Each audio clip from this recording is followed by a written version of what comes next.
Hello, friends. This is Chandrakant from Akulmach, and in today's discussion, we are announcing a giveaway, and the giveaway is about uh, a graph which is very important for chief executives, or if you are an SME owner.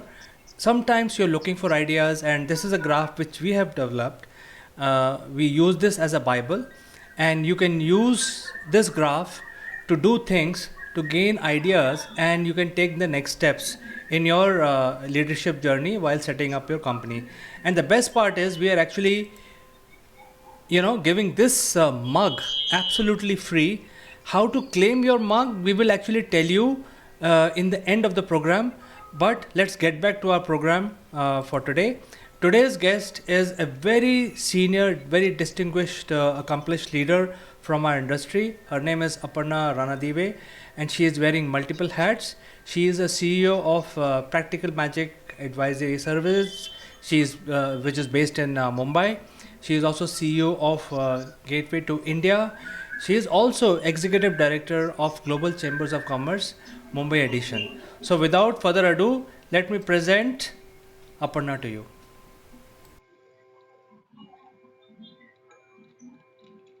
Hi, good afternoon, Chandrakant. How are you? Good, Aparna. I think something that we would like to learn from you is one of the leaves from your long journey. What is that you're going to discuss with us today? So first and foremost, thanks for inviting me to the show.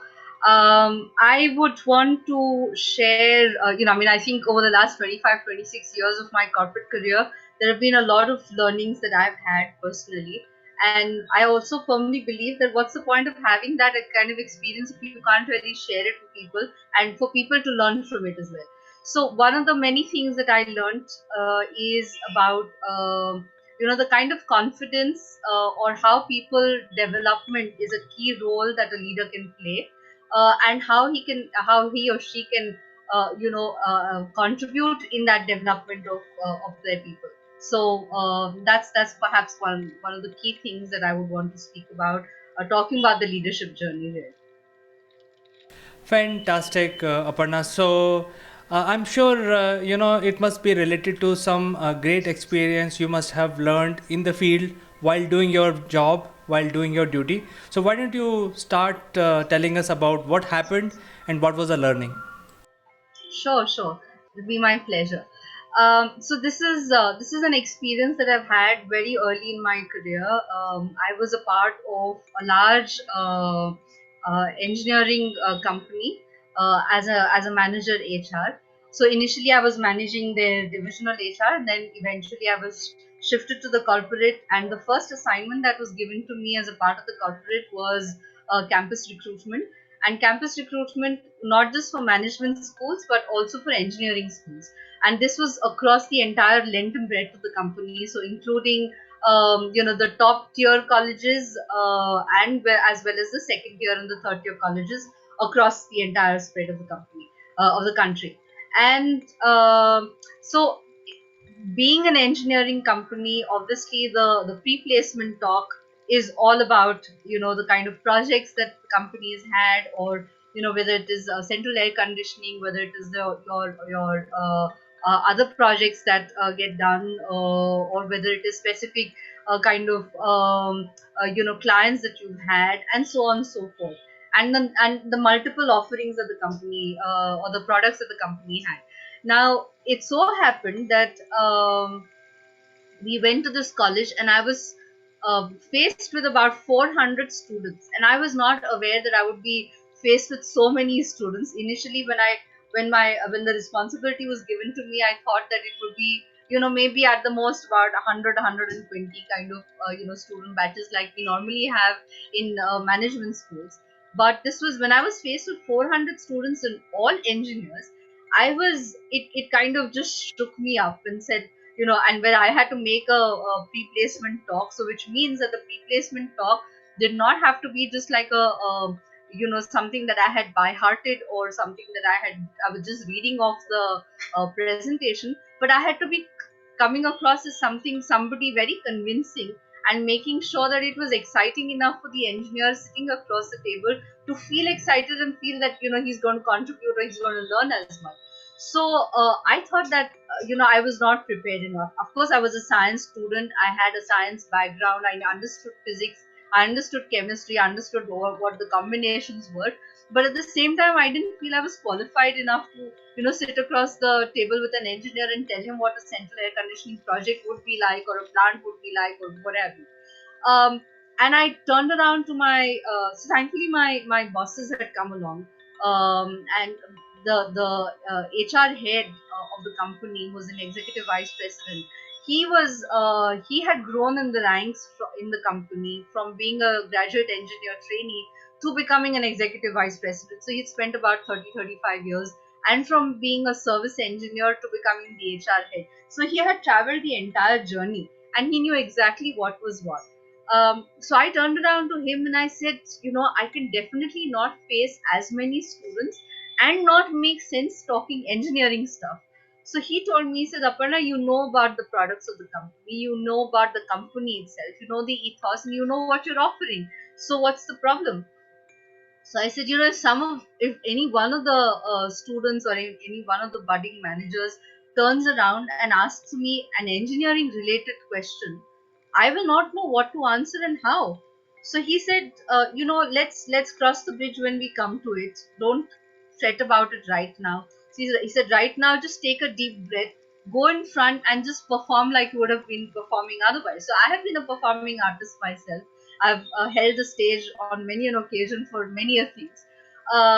So I said, okay, this is the real test that's going to come up, and I need to do the best that I can. And he said, the one thing that stuck on with me, and I think was a leadership lesson that I learned and I took it along with me through my life, was the fact that he said, Aparna, if you fail, I'm here.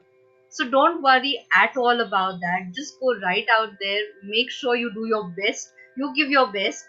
And should there be some question that you can't handle or you can't kind of face, I'm going to be here right behind you to take up that question. So you don't need to worry. So somewhere I was assured that while the responsibility was mine, while the accountability was mine, but somewhere I had a safety net as well. So it did not make me complacent, but at the same time I knew that I was going to be taken care of. I was not going to be left out to the wolves to kind of hunt for myself. And that was good. That was very reassuring. And that first session, I'm telling you, I still get goosebumps when I think about it, was so good. It was such an exciting experience that I kind of just answered every question that was there, every query that came up, whether it was for company related, job related, engineering related.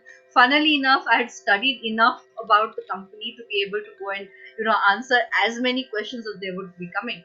And I came back completely relieved. I mean, it's like that high that you get after a great performance or after a great talk that you do. I came back really feeling high, and then there was no stopping me. Then that entire, that portfolio was given to me completely to handle independently, and I had my own time cycle. So come September, I was planning, my trips around the countryside and along the country and to all the engineering colleges. So I went from a Thapar engineering in Patiala to it's a PC in Chandigarh to a VJTI in Mumbai to what have you. I mean, the entire length and breadth, and it was so exciting. And not just that, then after the engineers joined back into the company, since I was the one who was dealing with them and coordinating with them, so then I was also entrusted with the entire graduate engineer training program, the management training program, and it was a whale of a time I had. I mean, I think it was so exciting. But had it not been, the lesson that I learned is that had it not been for that gentleman, and where he said that, Aparna, go ahead, I'm here with you. Had that assurance not been given, I think I would have done a very shoddy job in terms of being able to represent the brand of the company, or in terms of being able to sort of come across as somebody very authentic, or somebody who was representing a well-known company like that. So a lot of that credit of what I did there, standing up there for the first time, and then for the next 4 years that I was there with the company, it all goes to that one incident and that one assurance. And of course, I mean, then when they saw that I did good, I performed well. Then, every time that there was something new that had to be done, something different that had to be done, I was the candidate to look up to, because they said, she's willing to take that risk, she's willing to take that challenge up, and she does a good job. She doesn't drop the ball anywhere. So that was a good credibility also that I built within the company, and it was amazing. I mean, but and I sort of after that as well. So even through my journey of leadership, or even through my journey across the corporate, or even now when I work with people, I think that's the one thing that I keep in mind. So even when I was, growing up, and my sister is about 10 years younger to me. So I apply that principle back at home as well. So even when we were growing up, we were always told that you'll never get spoon fed. You'll have to go hunt for things, you'll have to go do the things yourself. You'll have to find out your way around. We will be there to guide you as parents or as elders, but you will never be spoon fed. So I think that came in handy as well, I'm sure. But even when my sister would come around to me and tell me that, can you help me do this project, or can you help me find something to this, I would often tell her that, no, you go find out for yourself, and I will be there.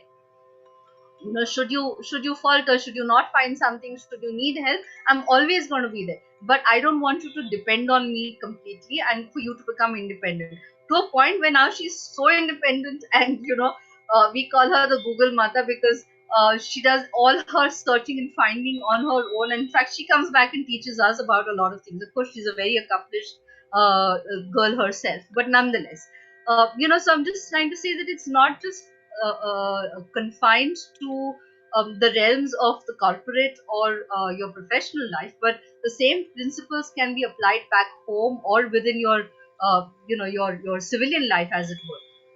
So I think that was a huge learning which stays with me lifelong. Fantastic. And in fact, what you're trying to share with us is one experience which you had, and the wisdom of your senior who said, hey, why don't you go ahead and do it, and you're ready. So I think that was something which came from the experience. And now you're so experienced, you're already running 3 organizations. And what you're trying to tell the viewers is that you will never be fully ready. You have to do things. Absolutely. And if you don't do it, Absolutely. you don't do it, you will never learn it. So you have to do it with your own hand, with your own mind, and you have to have initiative. I think it's an amazing learning for all of us, Aparna ji. Thank you so much. And in fact, this takes me to one of the other incidents also, that, earlier in life, of course, when I was still an NCC cadet. And, the ceremonial drill is a big thing as an NCC cadet, and for you to qualify in it, and for you to be, leading it as such. So I was, so every NCC battalion has an under officer, which is like the senior most rank there. And so my girls battalion had an under officer, and we were preparing for one of the 26th January ceremonial drills, to be out there to be a participant in. And I used to be the right marker. So the right marker essentially keeps the entire rank and file together, and make sure that the entire platoon is going together, marching correctly together. And it so happened that at the last minute, my under officer fell in, and then the next in command was me. So obviously, at the last minute, you had to sort of take up that spot and lead the entire ceremonial drill for your battalion, and for your for your unit, and for your platoon as such. And I think that was another exhilarating experience, because you're not just faced with 400, 500, you're faced with thousands of people who are watching you on television, or even otherwise at the ground at the ceremonial drill. You have your seniors watching you. You have people from the forces who are there. You have a dignitary who's either a state dignitary or otherwise. So I think it took me back to that incident, and the commanding officer, they said that you have to think on the spot, and the only other replacement that they could find was me. So they put me there up. And of course, we had practiced together and we had done the drills together and everything. But at the same time, I was not ready to sort of take up the center stage for the ceremonial drill as such. But I did it, and it was again another experience of sorts. Which will always remain with me as a very very fond memory of something that I've gone through in life. I think the key learning for today is you have to do it. I think that is the key learning from our discussion today. And it was great learning about your experiences that you had, where your seniors expressed faith in your ability and your wisdom, your knowledge, and your ability to handle things. And that is what made you come in front.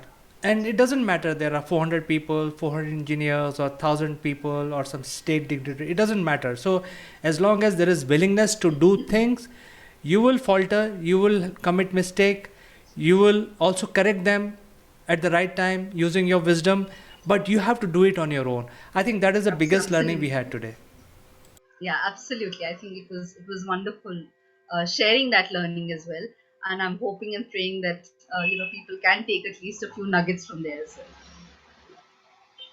Absolutely, Aparnaji. Actually, you are such an accomplished leader yourself. You're doing many things for the industry, for the people. I think turning one leaf at a time is too slow for us. But I think yet we will take this learning from our discussion today. We will take it, and also our viewers. So thank you so much for joining us today in our show, and we will catch up in the next show with some other experience of yours. Thank you so much for having me here.